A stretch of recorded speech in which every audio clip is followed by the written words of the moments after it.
আমরা জোর গলায় একটা কথাই আপনাদেরকে খালি স্পষ্ট করে বলতে চাই, আমাদের রাজ্যের পুলিশ প্রশাসন এতটা অপদার্থ ছিল না। আমাদের রাজ্যের পুলিশ, কলকাতা পুলিশ হতে পারে বা রাজ্য পুলিশ, এতটাও অপদার্থ কখনো কোনোদিনও ছিল না। কিন্তু খোদ মুখ্যমন্ত্রী যদি এতটা অপদার্থ হয়, তাহলে রাজ্য পুলিশে যে এতটাই অপদার্থ হতে পারে, আজকে গোটা রাজ্যের পুলিশ কার্যত তাদের বিভিন্ন বিষয়ের মাধ্যমে গোটা রাজ্যের মানুষকে স্পষ্ট করে বুঝিয়ে দিচ্ছে। আমরা ভিতরে গিয়ে কথা বলছিলাম, এসডিপিও যিনি ছিলেন, আমরা ভিতরে গিয়ে যখন কথা বলছি তখন দেখছি রাজ্যের মুখ্যমন্ত্রী বলছেন 3.5 মাসের মধ্যে দোষীদেরকে শাস্তি দেবেন। আমরা পুলিশকে জিজ্ঞাসা করলাম কোন ধারায় মামলা করেছেন, খুনের ধারায়, পক্সো?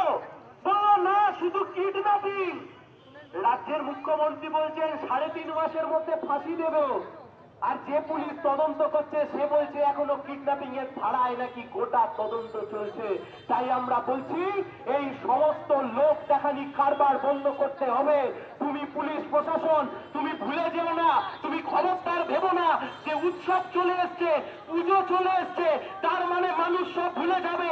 এই উৎসবের মতো করে প্রতিবাদ আর প্রতিরোধে যতক্ষণ না বিচার পাচ্ছে ততক্ষণ অব্দি এই লড়াই থামবে না। একথা আমরা স্পষ্টত দৃষ্টতার সাথে জানিয়ে দিয়ে যেতে চাই। মেয়েটির মা আমাদের কাছে দাবি করেছেন, মেয়েটির মা আমাদের কাছে বলেছেন যে তোমরা আমার মেয়েকে ফিরিয়ে দিতে পারবে না, তোমরা আমার মেয়েকে হয়তো আমার কোলে ফিরিয়ে দিতে পারবে না, কিন্তু কথা দাও আমার মেয়ের বিচার তোমরা করবে। আমরা মেয়েটির মায়ের কাছে কথা দিয়ে এসেছি, মেয়েটির বিচার আমরা করব।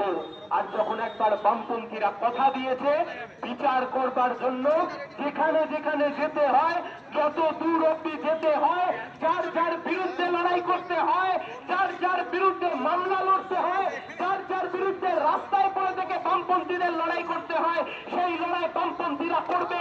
কিন্তু ওই মেয়েটির মাকে আমরা যে কথা দিয়ে এসছি, ওই শুকনো মুখের দিকে তাকিয়ে আমরা যে কথা বলে এসছি, ওই কথার কোনো নড়চড় আমরা করব না। এ কথা আমরা গ্যারেন্টির সাথে আপনাদেরকে বলে দিয়ে যেতে চাই। আপনাদেরকে ভাববার জন্য অনুরোধ করছি, রাজ্যের সরকার বিধানসভায় অপরাজিতা বিল পাস করলো, রাজ্যের সরকার অপরাজিতা বিল পাস করে বলল দ্রুত 1 মাস 2 মাসের মধ্যে ফাঁসি দেব। আরে কাকে ফাঁসি দেবেন আপনি? কি তদন্ত করছেন? কেন মেয়েটিকে চলে যেতে হলো?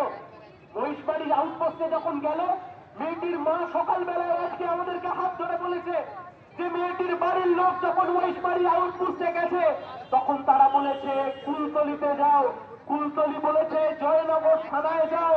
ফুটবলের মতো করে মেয়েটির পরিবারকে কুলতলি থেকে জয়নগর, জয়নগর থেকে মহিষবাড়ি, ওই কুলতলি যতক্ষণ ধরে ঘোরানো হয়েছে ততক্ষণ ধরে মেয়েটির মৃতদেহ খুবলে খেয়েছে একটি শকুন। আমরা ভুলে যাব না, আমরা ভুলতে পারি না।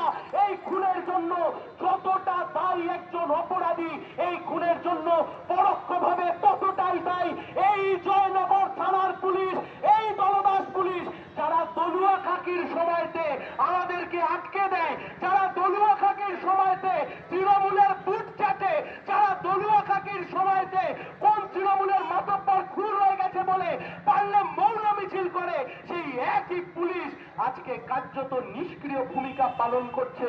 আমরা বলেছি সিবিআই এর কাছেও তদন্ত যায়নি, আর সিআইডির কাছেও তদন্ত যায়নি, তদন্ত গেছে আপনার কাছে। গোটা রাজ্যের মানুষ দেখছে, জয়নগরের মানুষ রাস্তায় আছে, আমার গ্রামের মানুষ রাস্তায় আছে, গোটা রাজ্যের মানুষ আজকে পথে নেমেছে।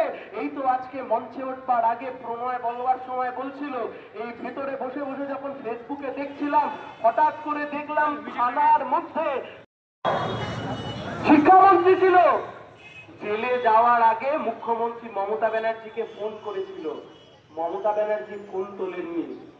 টালা থানার ওসি সমস্ত তথ্য প্রমাণ লোপাট করবার জন্য একের পর এক কুকীর্তি করেছে, নিশ্চয়ই কারণ না কারণ নির্দেশেই করেছিলেন। পুলিশ অফিসাররা, পুলিশের আধিকারিকরা যত কাজ করেছেন নিশ্চয়ই কোনো না কোনো তৃণমূলের মাতব্বরের কথাতেই করেছেন। কিন্তু আজকে তাকিয়ে দেখুন, সেই পার্থ জেলের মধ্যে বসে পড়ছে, আর অন্যদিকে টালা থানার ওসি তিনিও এখন কারণের মধ্যে বসে আছেন। আইপিএস অফিসাররা গিয়ে থানার ওসির বউকে বলে এসছে আমরা পাশে আছি, কিন্তু জেল যাত্রাকে আটকাতে পারেনি। তাই আমাদের কথা খুব স্পষ্ট, আমাদের কথা খুব পরিষ্কার, আমাদের কথা খুব নির্দিষ্ট। আমরা যে দাবির জন্য লড়াই করছি সেই দাবি বিচারের দাবি, যে দাবির জন্য আমরা লড়াই করছি সেই দাবি নির্যাতিতাকে বিচার পাইয়ে দেওয়ার দাবি। আর এই দাবিতে এআইডুয়া, মহিলা সমিতি, ছাত্র, যুব, এসএফআই, ডিওয়াইএফআই, বামপন্থীরা আমরা সংকল্প গ্রহণ করেছি। আরজিকর থেকে জয়নগর কোন গলার স্বরকে আমরা দমে যেতে দেব না। এই উৎসবের মধ্যেই এই লড়াই চলবে, এই উৎসবের মধ্যেই এই আন্দোলন চলবে।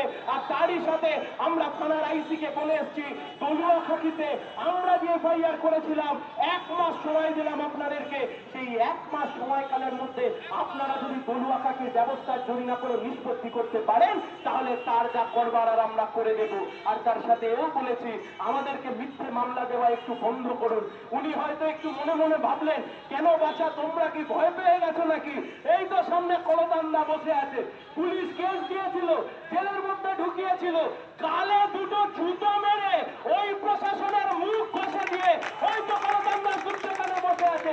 তার ব্যাপারে তো হিম্মত হয়েছে আমাদের কমরেডদেরকে মিথ্যা মামলা দিয়ে জেলের মধ্যে ঢোকাবে। তাই কমরেড, যে লড়াই লড়তে নেমেছেন এই লড়াই জারি রাখতে হবে। একসাথে স্লোগান দিন, ইনকলাব জিন্দাবাদ, ইনকলাব জিন্দাবাদ,